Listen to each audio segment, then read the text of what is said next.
It started with a glitchy, low-resolution security camera at a corner grocery store no one paid attention to.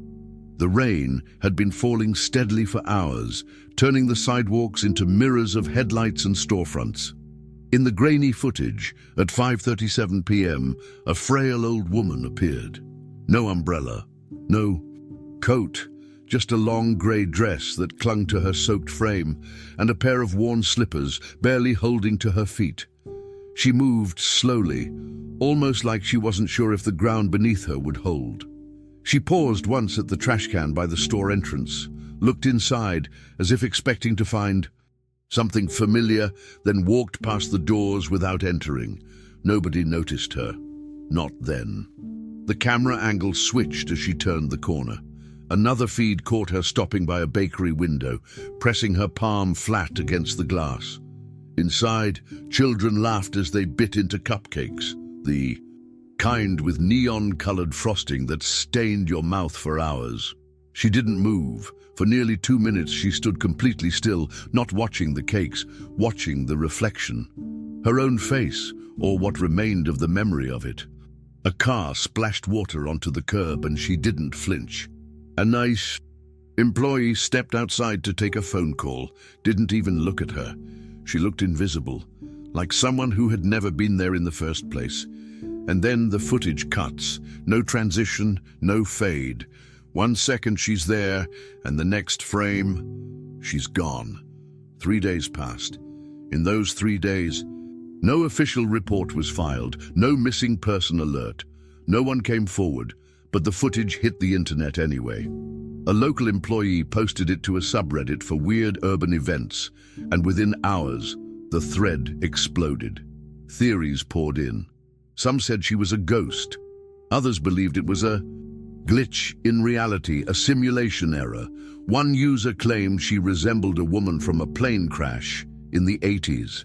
Most just wondered who she was and where she'd gone. But buried among the noise, a single comment stood out. She stayed at my house that night. Jake M. People ignored it, thought it was a joke, until Jake posted again, this time with proof. He uploaded a short, shaky phone video. It was filmed in a dimly lit kitchen late at night. The woman sat at a table, unmoving, a thin blanket around her shoulders. Steam rose from a mug of tea, untouched. Jake, behind the camera, whispered, "She hasn't said anything. I don't even know her name." In the background, a voice, his mother's, asked, "What are we gonna do with her, Jake?" The woman looked up at the sound of his name, her lips parting as if to speak, but nothing came. The video ended there. That clip was all it took. News outlets picked it up. Suddenly, Jake Miller became the center of a mystery no one could explain. Jake never asked for attention. At 17, he was the kind of kid who blended into every hallway, who sat in the back of every class and left before anyone noticed he was even there. His mum worked double shifts as a nurse. His dad had walked out 2 years ago. Jake took care of his little brother, made dinner when he could, and delivered groceries on his bike every afternoon to help pay rent. He was quiet, but not weak, kind, but not naive. And when he saw the woman sitting alone on a wet bench that night, something in him refused to keep walking. He stopped, looked her in the eyes. She didn't look back, but he sat beside her anyway. He offered her his jacket, and she didn't resist. He asked her name. No response. He tried calling the non-emergency line, but the hold music never stopped. The rain kept coming. After 20 minutes, Jake stood up and asked, "Do you want to come with me?" She stood. Not because of the words, but maybe the tone. The two of them walked side by side, her steps slow, his pace matched to hers. They didn't speak. It felt like walking with a ghost, only warmer. When they arrived at his apartment, his mom was furious. "Jake, you can't bring strangers here." But when she saw the woman, saw how she clutched a small velvet pouch to her chest like it held the last piece of her soul, she stopped yelling. That night was quiet, too quiet. The woman sat at the Kitchen table all evening, never touching the food, never speaking. She stared at the wall like it was telling her a story only she could hear. Jake's little brother, Ben, was curious, asking who she was. Jake didn't have an answer. Just someone who needed help, he said, but even as he said it, he knew there was more. Something about her presence. It was heavy, not threatening, but undeniably there, like a piano chord hanging in the air. He couldn't sleep. Every time he closed his eyes, he saw her sitting there, not doing anything, just existing. And that was somehow more unsettling than any nightmare. By morning, nothing had changed. She was still at the table, still silent.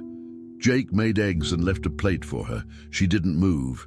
His mom left early for work, muttering that this was crazy and dangerous, but didn't stop them. Maybe a part of her understood something was different. Jake was supposed to go to school, but he didn't. He stayed.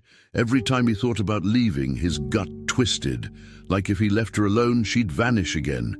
And this time, for good. He sat across from her, trying to read her face. There were wrinkles, sure, but they weren't just age. They were memory lines, scars from a past too long buried. Later that afternoon, Jake recorded the video. Not for fame, not for answers, just so that someone somewhere might recognize her. "If you know who she is, please say something," he said to the camera. Then he posted it and went back to the table. She hadn't moved, but when he sat down, her hand shifted, slowly, carefully. She slid the velvet pouch closer to the edge of the table, toward him. Jake didn't open it yet. He just stared at it, heart racing. He didn't know then, but inside that pouch was the first crack in the wall. That would change everything. A key, a photo, and the start of $1 billion secret no one was supposed to find. And somewhere, someone else noticed she was gone. Jake Miller's life had never allowed room for surprises. Every day was a cycle of routine held together by responsibility and survival. Wake up at 5:30, get Ben ready for school, pack a cracked lunchbox with whatever they had left in the pantry, walk him to the bus stop, then bike to school himself. And afterwards straight to work at Henry's Market, pushing a cart full of plastic bags up rain-slick stairs to third-floor apartments. No one ever asked how he was doing, and Jake never offered it. He wasn't the kind of kid people noticed, not because he wasn't smart or decent-looking, but because he didn't complain, didn't interrupt, didn't make noise. He'd become very good at disappearing in plain sight. His mother, Amanda, used to be different. Before the bills piled up and the late shifts began eating through her optimism. She'd been warm once, maybe even playful, but after Jake's father left, everything changed. Amanda turned into someone who existed only in fragments, passing by with tired eyes and rushed apologies. She loved them, but love started looking a lot like stress. Jake understood that even if he didn't say it. It was why he never argued, why he worked so much, and why he never asked for anything, especially not help. So the idea of bringing home a complete stranger, an old woman who couldn't even say her name, was not just unusual. It was unthinkable. And yet that's exactly what he did. The night Jake found her, something cracked. Not loudly, not in a way anyone could hear. But something inside him gave way, like a worn-down support beam finally surrendering under pressure. He'd been biking home late, rain stinging his face, plastic grocery bags strapped to his backpack, half of them soaked through. He saw her on the bench, barely a silhouette in the dark. At first he thought she was asleep, but when he stopped and got closer, he saw her eyes were open. She wasn't crying, she wasn't shaking, she was just still, too still, like someone who'd been waiting for something that never came. And Jake, despite every logical instinct, felt pulled to her. He asked if she was okay. No answer. He asked again. Still nothing. But when he crouched to her level, she slowly turned her head. Their eyes met. And in that moment, something ancient passed between them. Not recognition, but a kind of mirrored pain, like they were both made of the same quiet desperation. He offered her his jacket. She didn't resist. She didn't smile either. She just let him place it over her shoulders. Then, after a long silence, he said, "You can come with me." And without a word, she rose. That's what struck him the most. She didn't hesitate, as if her feet had been waiting for permission, as if she had been waiting for him. Back at home, Amanda was not amused. She was halfway through a cold dinner, already in her scrubs, hair pulled into a bun that was falling apart. When she saw Jake walk in with the woman behind him, she stood up so fast the chair screeched. "Jake, what the hell is this?" she asked. Jake tried to explain that she was alone, that she might be hurt, that no one else was helping. Amanda's hands went to her temples, rubbing like she could erase the sight in front of her. "You don't know who she is. She could be sick, dangerous." But then she looked into the woman's eyes, and whatever fire was left in Amanda's voice vanished. "God," she whispered, "she looks like a ghost." They let her stay in the living room, gave her a blanket, a chair, and a pillow. Ben peeked out of the bedroom doorway, whispering questions Jake couldn't answer. "Is she a witch? Did she escape from the hospital? Is she gonna eat with us?" Jake just shook his head, gently guiding his brother back to bed. The woman didn't respond to any of it. She sat quietly, clutching her small velvet pouch, which she refused to let out of sight. Amanda eventually gave up trying to reason and went to bed, warning Jake not to do something like this again. But Jake stayed awake. He kept checking on the woman every hour, just to see if she was real. The weirdest part wasn't that she didn't speak. It was that she didn't seem afraid. Lost, yes. Confused, maybe, but confused. Not scared. And when Jake looked at her, really looked, he didn't see a stranger. He saw someone misplaced, like an old photograph you find in a drawer and realize belongs in someone's family album, just not yours. He wanted to fix it.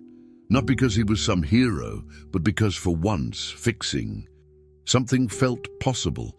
He didn't know what had happened to her, but whatever it wasn't right.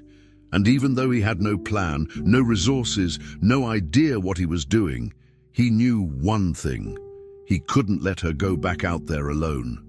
That night, he made her a cup of tea, set it in front of her, even though he knew she wouldn't drink it. He sat across from her, not expecting conversation, just company. At one point, her hand twitched toward the mug, then stopped. Her eyes flicked to his, held for a beat longer than usual, then drifted away again. It wasn't much, but it was enough. A flicker of awareness, of trust. Jake didn't realize it then, but that was the moment she chose him. Not because he was special, but because he stayed, because he didn't ask her to explain. He didn't demand she perform her pain. He simply saw her, and in a world full of people who passed by, that meant everything. The next day, Jake didn't go to school. He stayed with her. Amanda yelled but didn't stop him. He made eggs again, left them on the table. She didn't eat, but she didn't protest either. He spent hours Googling missing persons, local nursing homes, anything that could match her face. Nothing.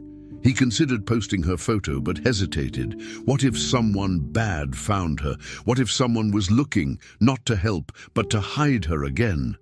That thought chilled him more than he expected. He didn't know her name, but in less than 24 hours, she had already become someone he needed to protect.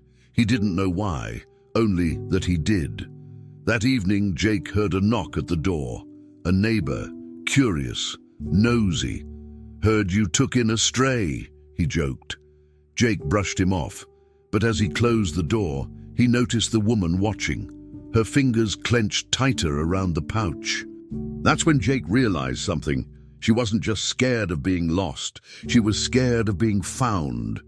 Before the woman arrived, before she ever stepped into Jake Miller's life and sat at his kitchen table like a ghost from another lifetime, Everything in his world moved with quiet repetition. Not easy, not joyful, but predictable. It was a life made up of small responsibilities stacked carefully on his shoulders, the kind of weight that doesn't crush you all at once, but instead grinds you down over time. Wake up, feed Ben, ride his busted bike to school, keep his head low, finish classes, then pedal to work where Mr. Henry barked orders and customers barely acknowledged him. Come home, cook pasta or reheat leftovers. Try to keep Ben focused on homework, then do it all over again. That rhythm had become Jake's reality, numb but manageable. He hadn't always been this way. There was a time, not long ago, when Jake believed in plans, in possibility. He used to keep a notebook filled with sketches and ideas, inventions, fantasy worlds, comic book heroes he created himself. His dad used to sit beside him at night, nodding and saying things like, "You've got something in you, kid, something big." But then his dad left. No letter, no final talk, just vanished into the night after an argument that ended in slammed doors and silence. After that, Jake stopped drawing. The notebook stayed under his mattress, untouched. Dreams took up too much space, and space was a luxury they couldn't afford anymore. Still, Jake tried to keep things normal for Ben. His little brother was only 9, and didn't fully understand what was happening. He asked questions Jake couldn't answer, about their dad, about why Mom was always tired, about why they had to eat the same food so often. Jake's responses became a series of distractions. "Let's watch your favorite show," or "wanna ride bikes after dinner." He poured all his leftover energy into being present for Ben because it was the only place he still felt useful. But in the quiet spaces, after Ben was asleep and his mother's snores filled the hall, Jake sat on the kitchen floor and stared at nothing, wondering how long they could keep going like this. Then came the woman, the strange, silent woman who didn't speak, didn't eat, but somehow disrupted everything. And yet, before she arrived, Jake had already begun to crack. He had started noticing things he used to ignore, how the refrigerator hummed too loud, how the faucet leaked. Even after he fixed it, how his teachers stopped asking him if he was okay. It was like he had become invisible to everyone except Ben. His guidance counselor once called him in and asked about his grades slipping. But Jake had lied, told her he was just tired. She nodded and moved on, already. Forgetting his name before the door clicked shut. The night before he found the woman, something strange happened. Jake had this dream. Or maybe it wasn't a dream.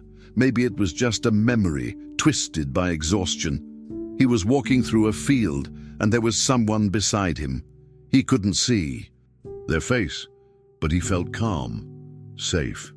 They reached a bench in the middle of nowhere, and Jake sat. The person turned to him and whispered, "You'll know when to stop." He woke up at 3:12 a.m., drenched in sweat, his heart racing. The feeling stuck with him all day. And later, when he saw her on the bench, in real life, he didn't hesitate.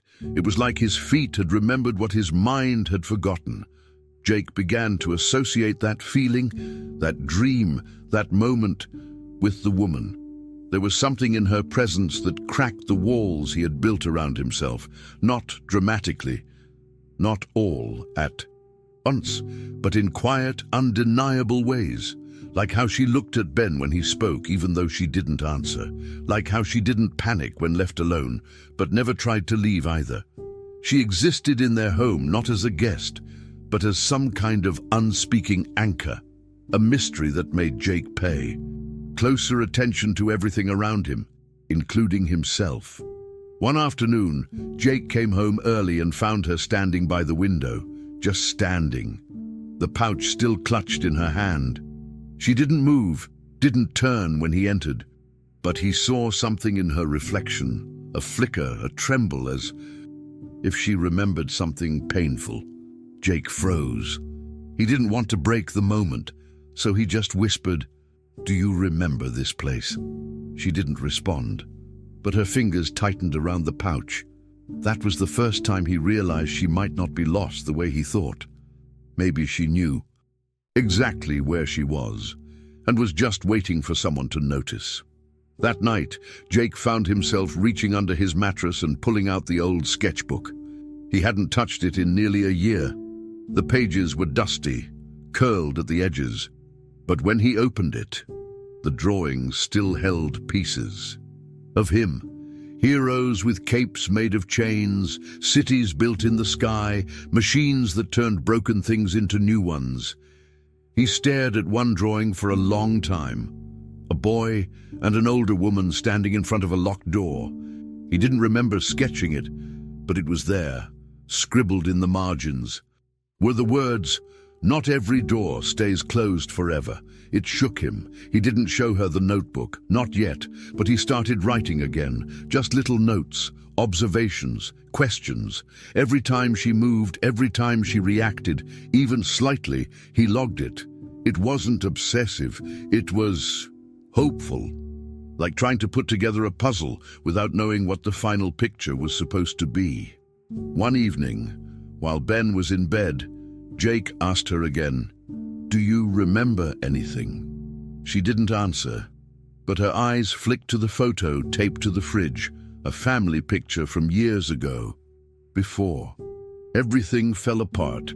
She stared for a long time, then she whispered one word, "Gone."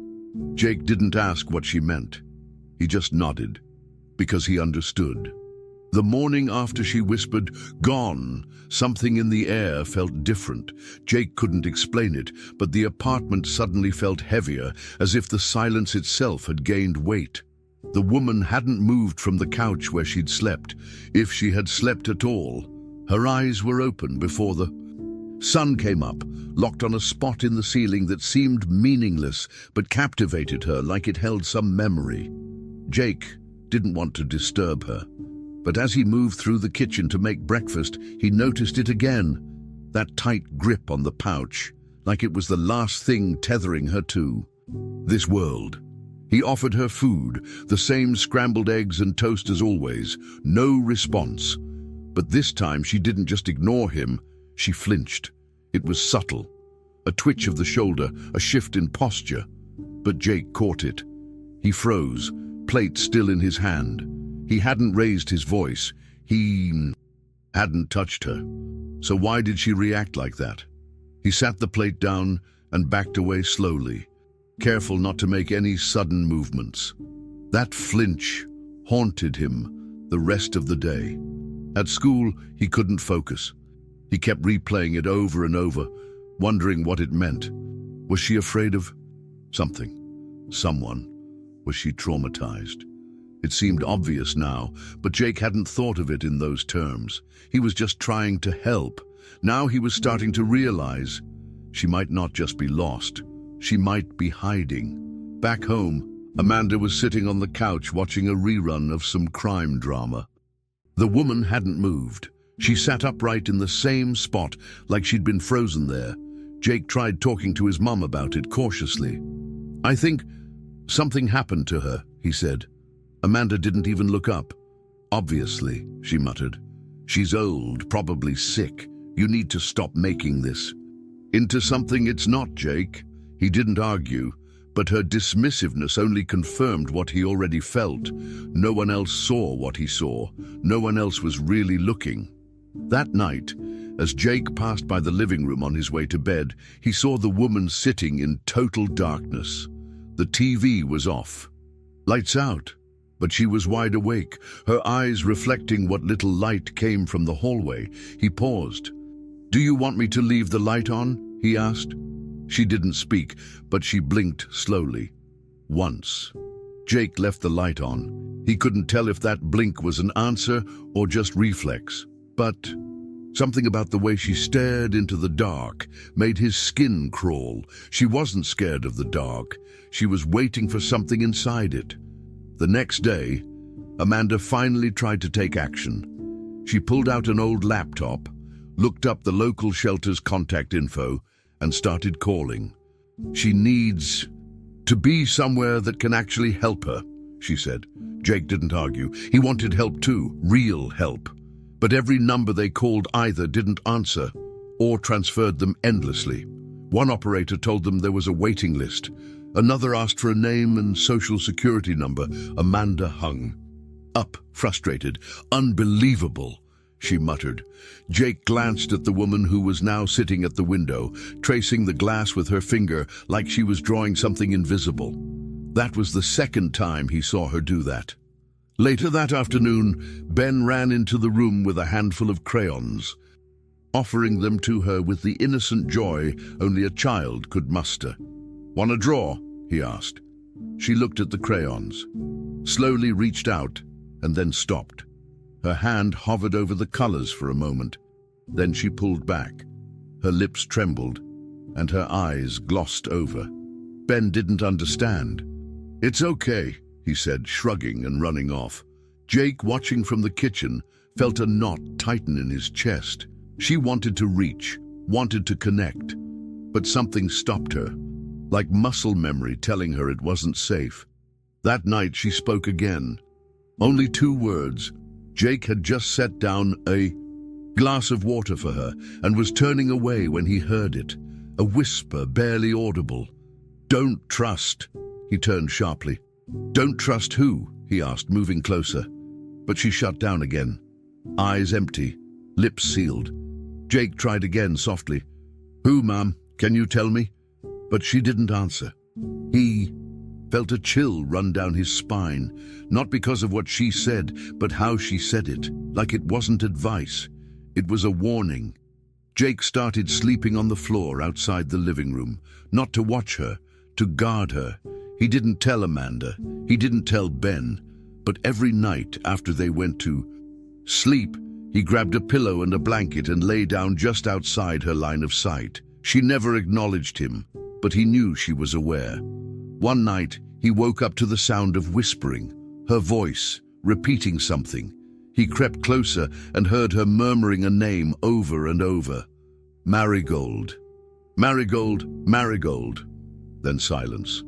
The next day, Jake looked through the pouch for the first time. She was asleep, or at least pretending to be.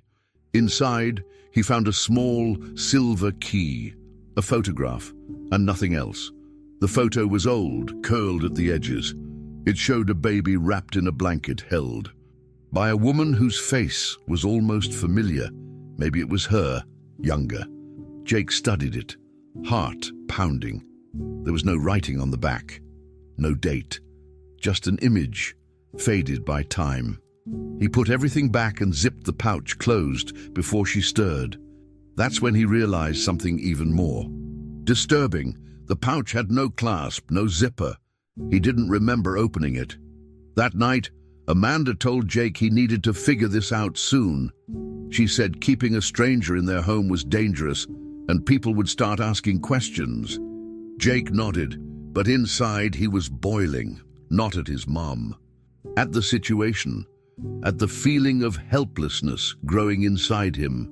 He wanted to believe someone, somewhere, was looking for her. But with every passing day, that hope faded, and all that remained was the growing certainty that this woman had been forgotten on purpose. She didn't just disappear. She was erased, and someone wanted it to stay that way. Jake's decision to take the woman to the police wasn't impulsive. It came after 3 nights of silent dinners, restless sleep, and growing anxiety. He had replayed the scene 100 times in his head, walking into the precinct, explaining everything, handing over the key, the photo, and letting professionals take over. It should have felt like relief, like the moment everything would finally make sense. But the morning he stood by the front door holding his bike helmet and watching the woman sit still in her corner, it didn't feel right. She hadn't said another word since "don't trust," but that silence was louder than ever. He walked over to her gently, crouched to her level and said, "We're going somewhere today, somewhere safe." She didn't move, but she stood up when he did. The walk to the police station was quiet. She walked beside him without needing direction, her steps Measured, her posture rigid. Jake held the pouch, afraid she might drop it or forget it. Every few minutes she'd glance at it, as if making sure it was still in sight. When they arrived, the officer behind the front desk looked at them with mild suspicion. "You're here to report something?" Jake explained everything as calmly as he could. How he found her, how she doesn't speak. The key, the photo. The officer nodded absently while typing. "We'll take it from here," he said. Jake hesitated. "Can I stay?" The officer didn't look up. "No need. She'll be taken to Adult Protective Services. You did your part, kid." That phrase echoed in Jake's mind the whole way home. You did your part. It was meant to reassure him, to signal the handoff of responsibility. But instead, it felt like a wall slamming shut. He didn't know what he expected. Maybe more questions, maybe a deeper investigation. But there was none of that. No urgency, no compassion, just paperwork and protocol. By the time he got home, he couldn't shake the feeling he'd made a mistake. Amanda didn't say much when he told her, just nodded and said, "It's probably for the best." But Jake wasn't convinced. He stayed up that night staring at the ceiling, heart pounding, unable to shake the image of her face as they led her away. The knock came at 2:12 a.m. Jake sat up instantly. His mom didn't stir. Ben didn't move. Jake crept to the door, heart thudding. When he opened it, she was there. The woman, her dress soaked. Again, hair matted, eyes wide with something between fear and exhaustion. She didn't say a word. She didn't need to. Jake pulled her inside without hesitation. She collapsed onto the couch. The pouch was still clutched in her hand. Somehow, she had escaped, or walked away, or never made it to wherever they said they were taking her. None of it made sense, but one thing was clear: wherever she had gone, it hadn't been safe. The next morning, Jake confronted Amanda before she left for work. "She came back," he said. Amanda stared at her from the kitchen doorway, lips pursed. "Jake, this isn't our problem anymore." Jake felt his hands shake. "What if she's in danger?" Amanda grabbed her keys, sighed and muttered, "Then the police will deal with it." That was the moment something broke between them. Jake wasn't angry. He was disappointed. In the system, in adults, in the idea that someone would care more because it was the right thing. The right thing, it seemed, was just a story people told themselves to sleep better at night. He wasn't going to wait around anymore. Over the next few days, Jake tried everything. He visited 3 different shelters, all full. He showed the photo to staff, asked if anyone recognized her. One woman at a halfway home said she might look like someone from years ago, but couldn't recall a name. Jake even called the local newspaper's tip line, leaving a voicemail that no one returned. He emailed 2 advocacy organizations, explaining the situation in full. The only response he got was a generic auto-reply, thanking him for his community concern. It felt like shouting into a void. The more he tried, the more invisible he became.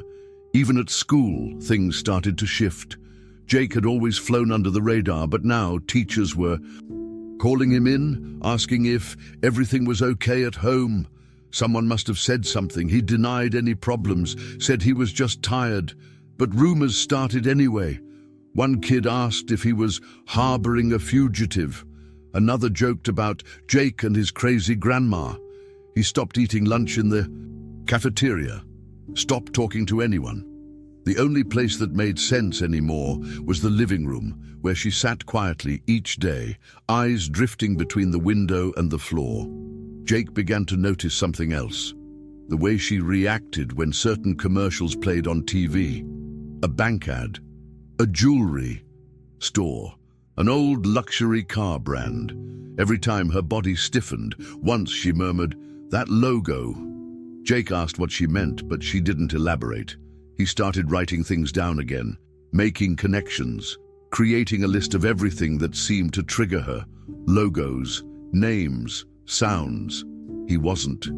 sure what he was doing, but it felt important, like putting together pieces of a shattered mirror, even if the image terrified him.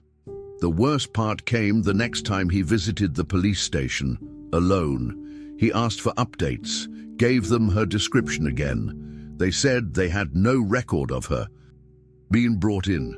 No intake forms, no transfer orders. Jake was stunned. "I was here. You took her." The officer shrugged. "Maybe you're mistaken." Jake's hands went cold. "I'm not."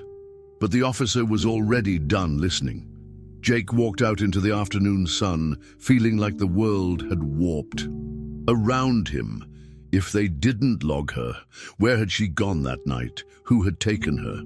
When he got home, she was asleep, her hand still wrapped tightly around the pouch.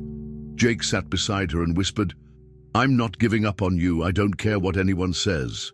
For the first time since he found her, she stirred in her sleep, a faint smile touching the corners of her mouth.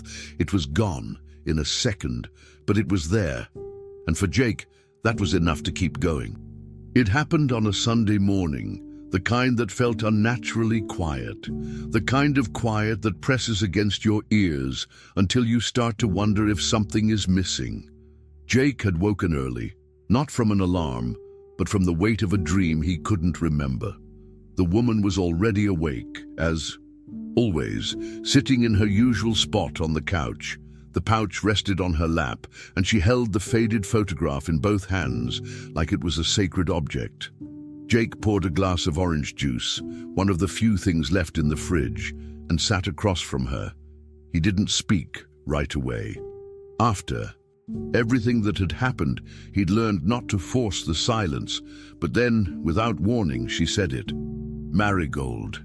Her voice was soft, like a word she hadn't used in decades. It slipped out so quietly, Jake almost didn't hear it. He froze, orange juice halfway to his mouth. "What did you say?" He asked gently. She didn't repeat it, but her eyes were on the photo, and Jake could tell it wasn't a random word. It was a memory, a name, maybe hers, maybe someone else's, but it was something. Jake repeated it slowly. "Marigold, is that your name?" She didn't respond, but this time her gaze didn't drift. She was focused, not lost, and that alone was progress.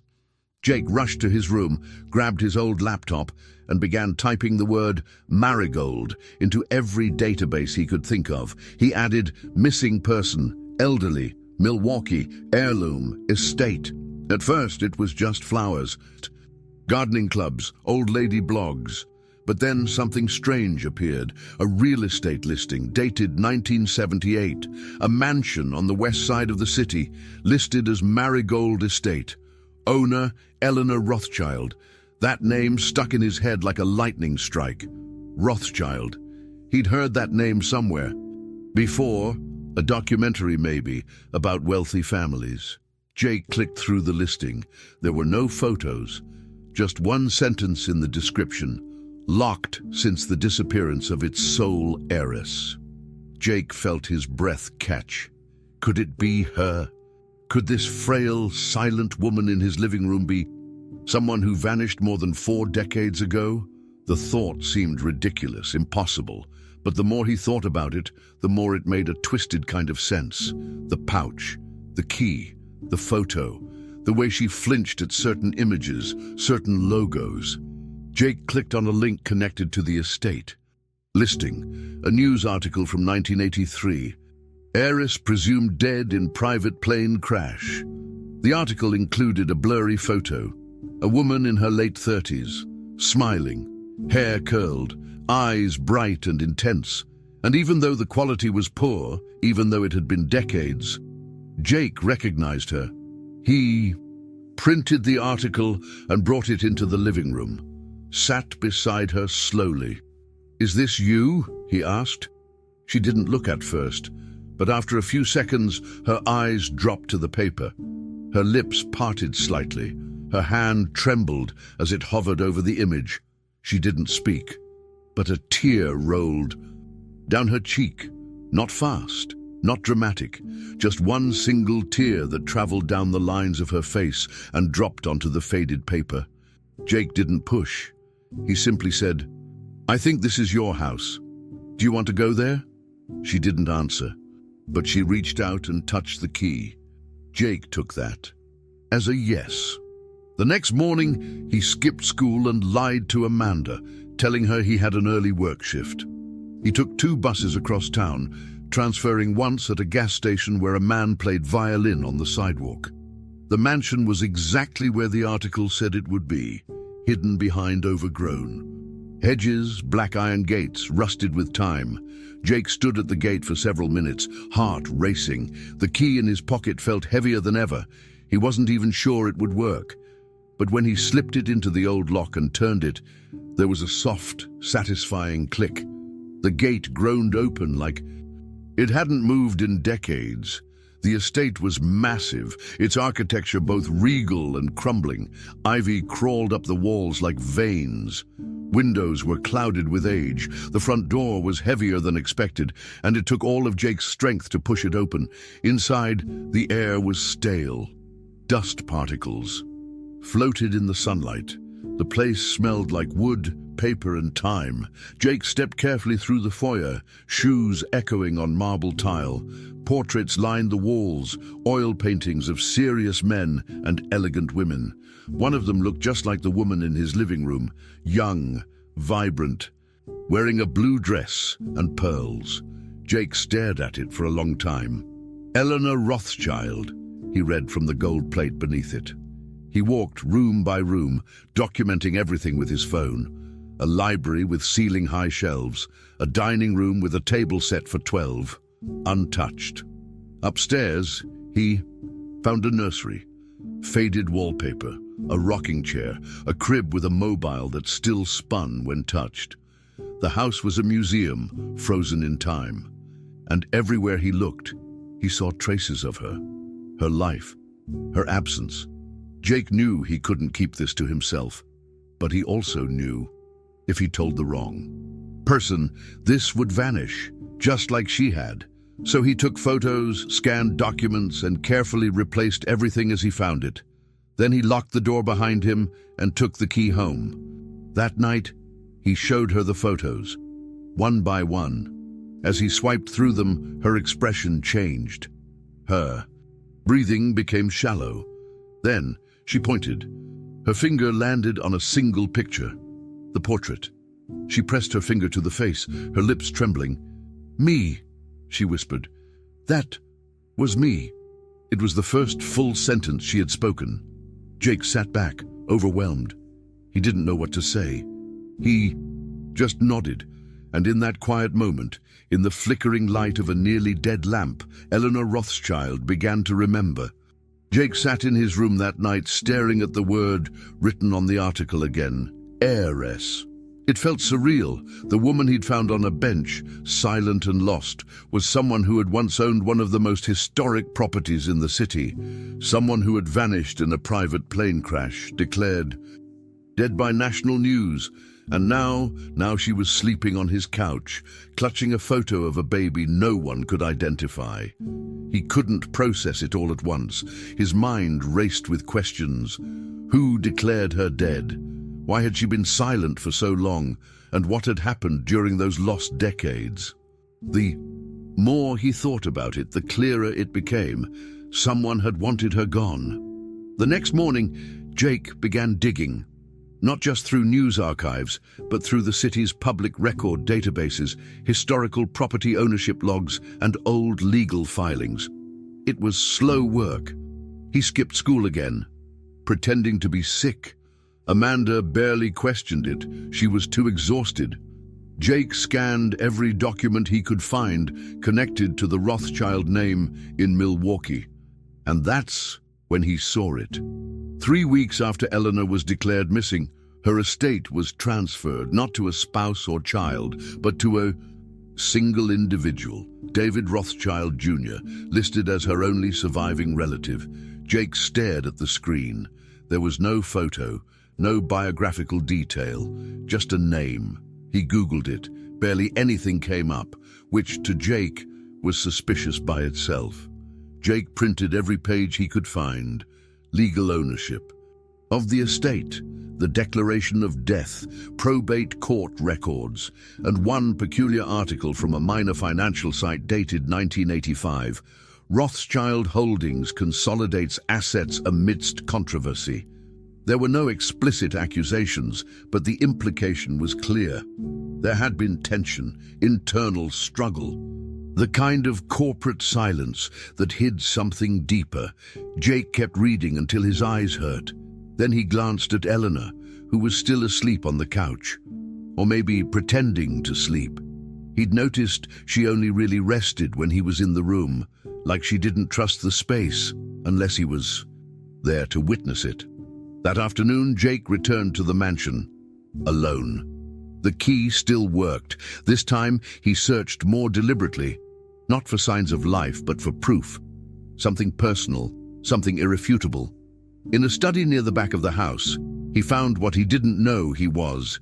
Looking for an old safe embedded in the wall behind a bookshelf, he cleared off dust and found the dial still intact. No electronic lock, just numbers. He didn't try to guess. Instead, he took a photo and returned home. That night, he showed Eleanor the image. Her eyes locked on the dial, her lips, moved silently. Jake grabbed a pen. "What are you remembering?" he asked. She whispered numbers, 5, 19, 78. "My wedding anniversary," she said. Jake returned the next morning and entered the code. The safe clicked. Inside was a manila envelope, thick with documents. He took it. All. At home, he laid the pages across the floor. They were mostly financial records, account statements, shares, property deeds. But one document caught his eye, a notarized letter signed by Eleanor, dated 2 months before the crash. In it, she accused her brother David Jr. of manipulating her finances and attempting to gain control of her estate. The last sentence hit Jake like a punch. "If anything happens to me, investigate David." Jake sat back in shock. This wasn't just a family feud. It was a warning, a buried alarm, and nobody had listened. He showed the document to Eleanor. Her hands trembled as she read it. Her lips quivered, and her eyes filled with tears, but she said nothing. Then she pointed to the signature. "That's me," she whispered. "They told me I never wrote it." Jake leaned in. "Who told you?" She looked down. "The man in the gray suit. He said I was confused, that I was grieving." Jake felt a chill. Whoever had taken her, hidden her, silenced her, had done it with precision. And for over 40 years, no one had come looking. Or maybe no one had been allowed to. With this discovery, Jake realized the danger was real. Whoever had buried Eleanor's past might still be out there, might be watching. That night he made backups of every file, uploaded everything to a cloud drive, encrypted it, shared it with 2 friends under fake names just in case. He didn't want to believe it would come to that, but his gut told him otherwise. Eleanor had enemies, powerful ones, and now that she was visible again, they wouldn't just sit back, especially if Jake started asking the wrong people the right questions. The following day, Jake took Eleanor back to the mansion. It wasn't just about showing her the past. It was about anchoring her to it as they walked. Through the rooms, something shifted in her posture. She moved slower but more deliberately. In the parlor, she touched a crystal ashtray and whispered, "My father's." In the kitchen, she ran her fingers along the counter and said, "I used to bake every Sunday." Jake watched her carefully. Each word was a window opening. The fog was lifting, not completely, but enough to matter. When they reached the nursery, she stopped and stared. "She never made it home," she said. Jake asked, "Who?" But Eleanor didn't answer. She just cried. They sat in silence for nearly an hour before Jake spoke. "Again. They'll come after us, won't they?" Eleanor didn't respond right away. Then finally she nodded. "If they know I'm alive, they'll come. Because everything they took stops being theirs the moment I speak." Jake nodded slowly. The key, the mansion, the inheritance. It was all more than just property. It was power. And Jake understood now. He hadn't just rescued a lost woman. He'd unearthed a truth someone had spent decades trying to erase. He wasn't just part of a mystery anymore. He was part of a war. The man arrived on a Tuesday. Jake would never forget the way the knock echoed through the apartment. Slow, deliberate, too confident to be casual. He opened the door cautiously and found himself face to face with a tall, clean-cut man in a grey suit. Mid-50s, maybe older, sharp blue eyes, a calm expression too polished to be trustworthy. The man smiled. "Jake Miller, right? My name is Robert. I'm with the family. We've been looking for Eleanor." His voice was warm, but Jake's gut turned cold. He hadn't told anyone her name, not yet, not officially. So how did this man know? Jake didn't. Answer immediately. He looked over his shoulder. Eleanor was in the kitchen, frozen mid-step, the pouch clutched tight against her chest. Her face went pale. The man noticed. "You don't have to be afraid," he said gently, stepping forward. "We just want to help her. We're so grateful you kept her." "Safe." Jake blocked the doorway. "Who exactly are you?" The man reached into his coat and pulled out a sleek black wallet, flipping it open to reveal an ID. Robert Rothschild, her nephew. Jake stared at it. The name matched the court records. David Rothschild Jr. must have had a son, but something didn't feel right. Amanda came out of the bedroom, surprised to see a stranger at their door. "Is something wrong?" she asked. Robert turned to her, charming and poised. "Not at all, Mum. Just here to bring my aunt home. She's been missing for a long time." Jake interrupted, voice firmer now. "We never called anyone. How did you find us?" Robert smiled again. "Let's just say, when someone of Eleanor's stature reappears, word gets around." Jake's heart pounded. Something in Robert's calm made his skin crawl. Eleanor still hadn't moved. Her hands shook. Her eyes never left the man. Then, in a voice Jake barely recognized, she whispered, "He lied." Robert's expression didn't change, but something in his posture stiffened. "Aunt Eleanor," he said, stepping toward her. "You're confused. It's okay. You've been through a lot." Jake stepped between them. "She's not going anywhere." Amanda looked between them, confused and nervous. "Jake, what is this?"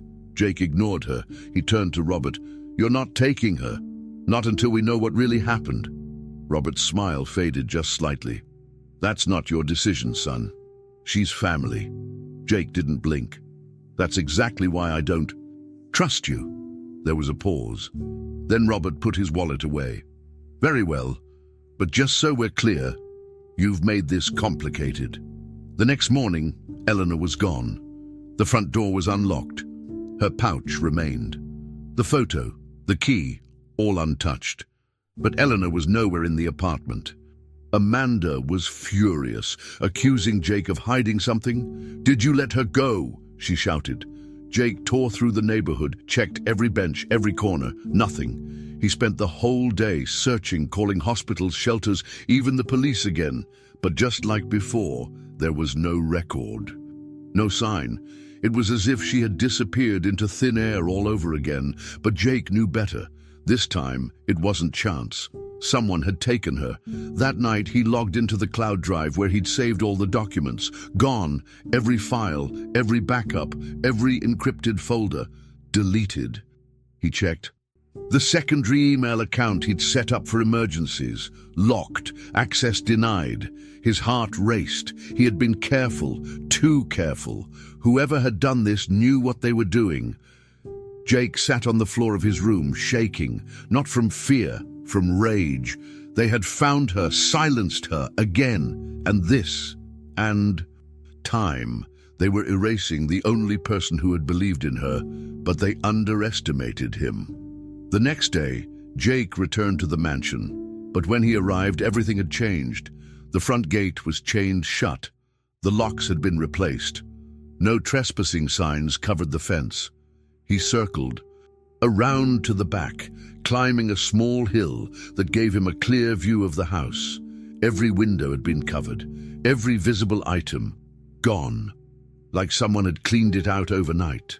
A single security camera pointed at the street. It was new.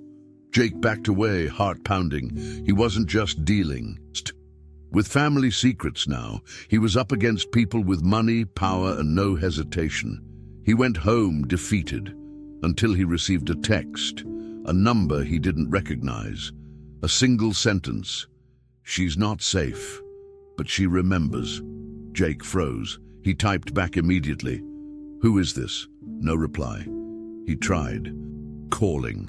The number was disconnected. But now he knew Eleanor was still out there, and someone was trying to help. Not many people had seen the documents. Just him and Eleanor.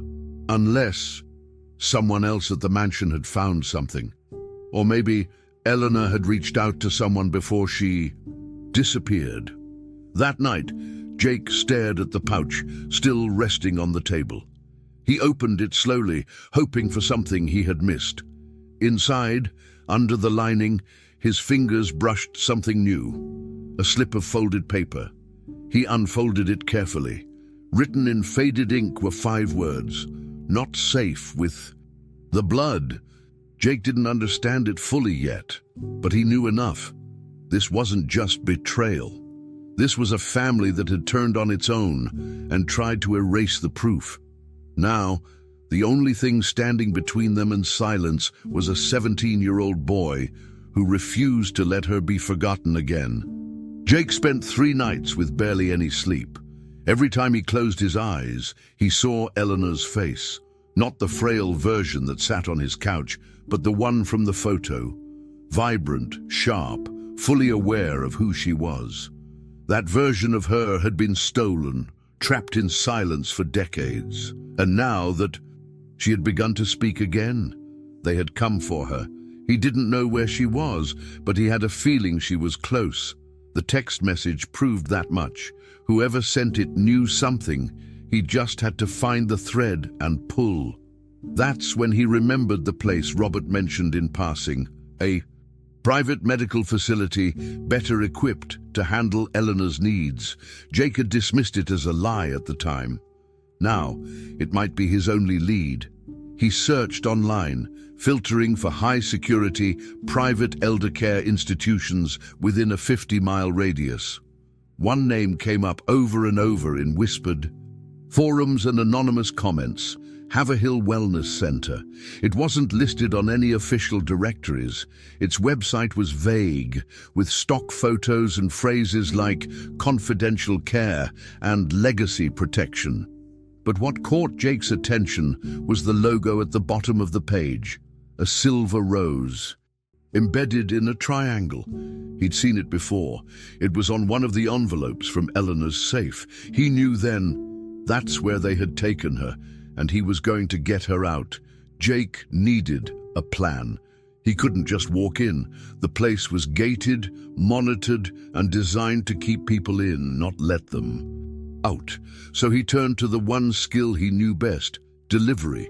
He still worked part-time delivering groceries and meals. With some clever editing and a forged work order, he created a fake delivery ticket for Haverhill.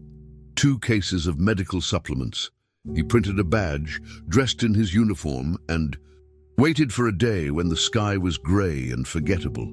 Then he biked to the facility, heart pounding, bag strapped to his back, and nerves on fire. At the entrance, a guard checked his paperwork.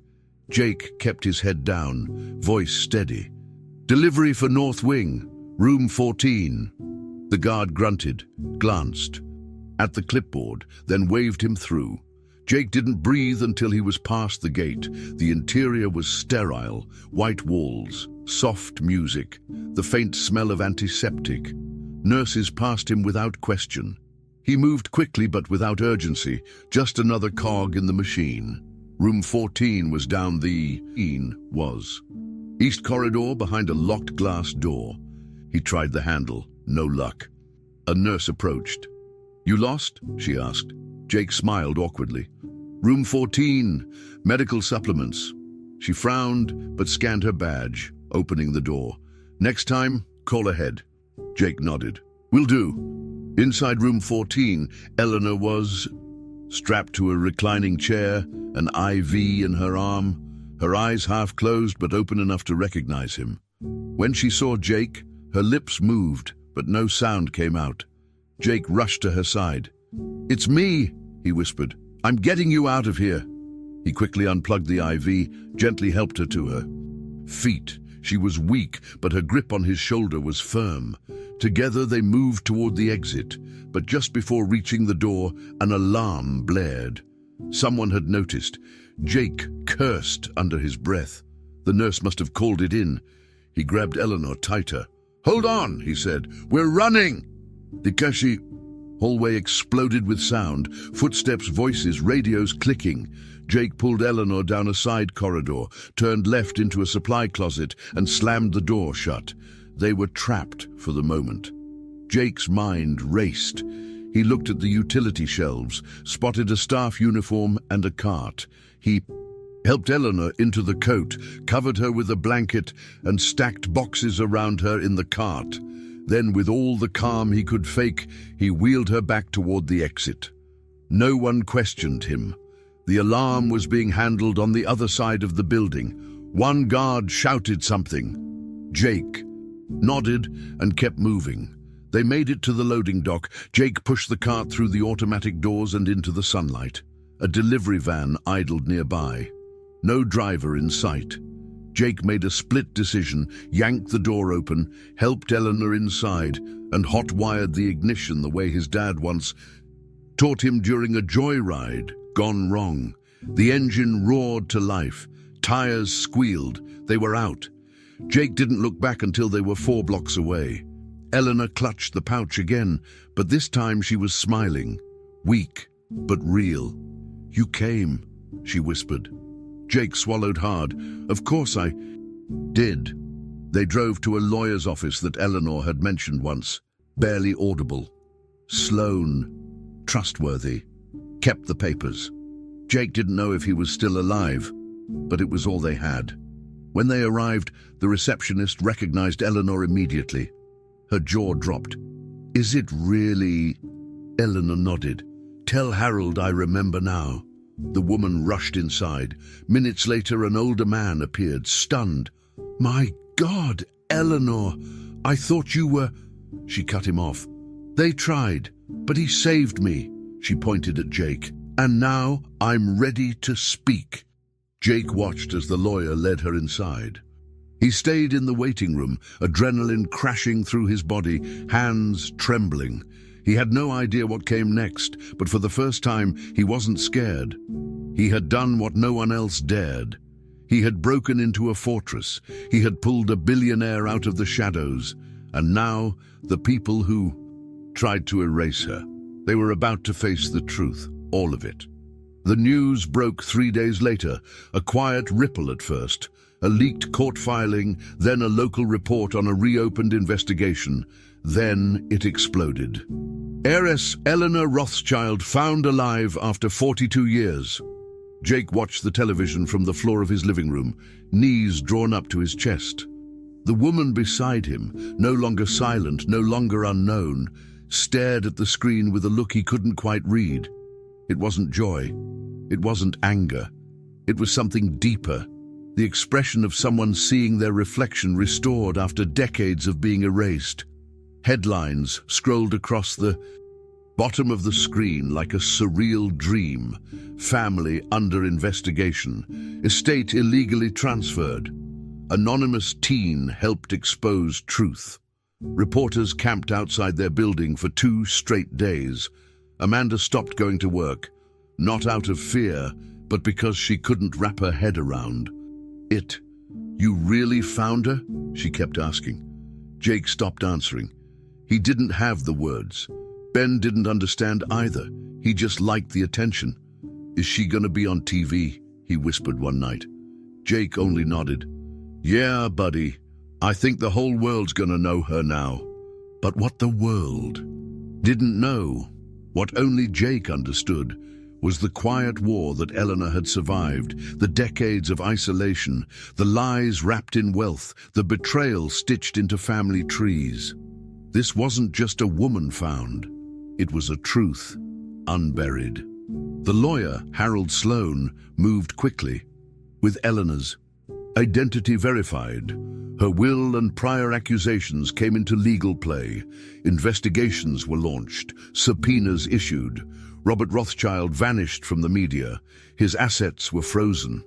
More damning, documents surfaced that linked his father, David Rothschild Jr., to offshore accounts siphoning money from Eleanor's original holdings. The story had teeth, and it bit deep.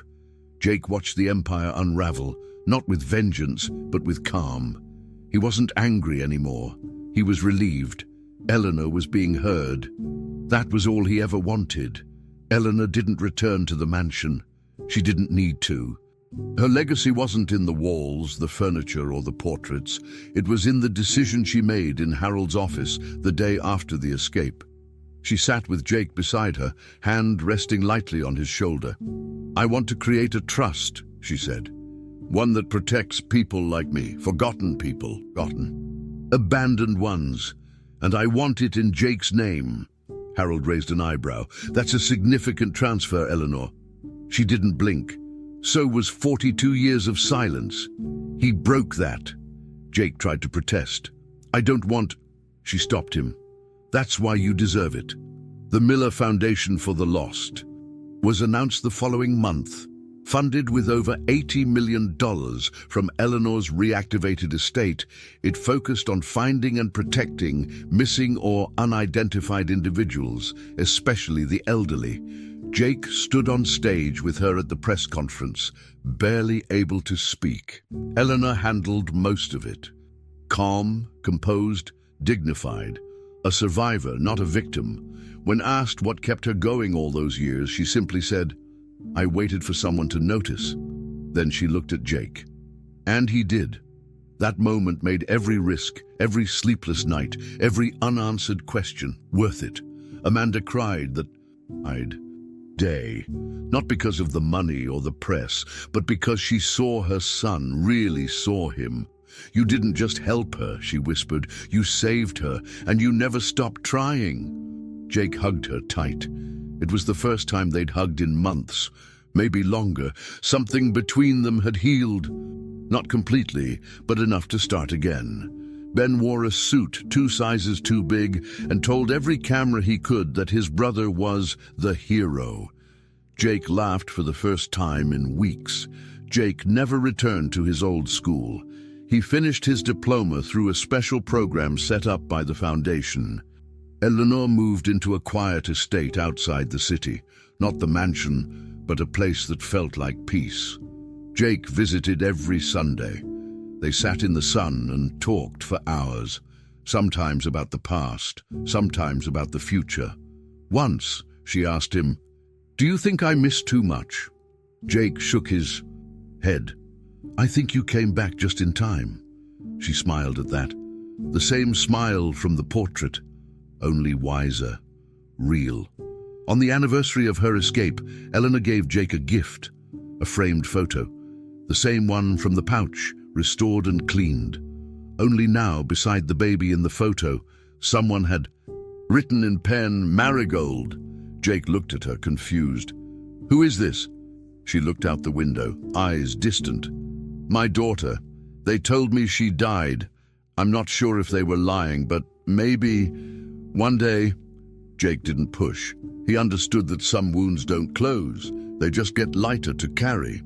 Weeks later, Jake returned to the bench where he had first seen her. He sat alone, watching people walk by. No one noticed him, just like back then. But that was okay. He pulled out a notebook, a new one, and began to write.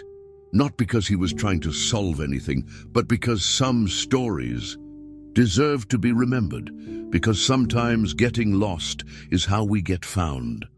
Hi, I'm Erlen. Thank you for watching this incredible story until the end.